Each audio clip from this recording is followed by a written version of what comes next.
So this story is about a little 9-year-old girl named Charlotte Sena who was abducted while riding her bicycle. What had happened was 47-year-old Craig Ross Jr. abducted the little girl and brought her to a trailer on his mother's property in Milton, New York. Little Charlotte Sena was found alive and well in the trailer, stuck in a cabinet in the trailer. So when I went up there, I started trying to talk to neighbors. I found one neighbor, and she had quite a story, a woman named Carol Brown. Last night, Carol Brown was home when she heard the SWAT team running in. And then when she went out and spoke to a few of the police officers, they showed her a photo already, and she was shocked. They showed her 3 pictures, 3 men. And one of the men, she gasped and pointed. She was like, him, that's the man that almost abducted my grandson this past July. And the cops were like, what? And then she told them the story, the same story she told me, which was she was out in our front yard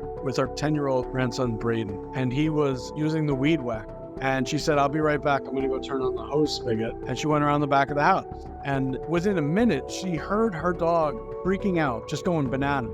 So she came running around the front of the house, and she saw this large man looming over her grandson, crouched down on the ground, holding his weed whacker.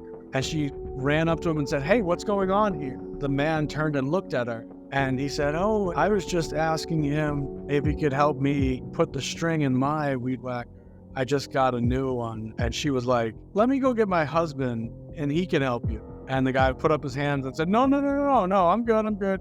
And he started backing up. He started sprinting toward this white bicycle, which he had dropped in the middle of the road in front of their house. And he jumped on it and took off east. And she never saw him again. But that encounter, she said, creeps her out and creeps her grandson out for months. Then last night when the police showed her that photo, she put it together in her mind what had happened, and she said she felt sick. She said 100%, if I hadn't been there, if the dog hadn't barked, if I hadn't, my grandson would have been gone. So this is just the beginning of the investigation into Craig Ross Jr. and what he's been up to. The police have a lot of leads that they're running down to see if he was involved in any of the other missing persons or assaults filed in this area.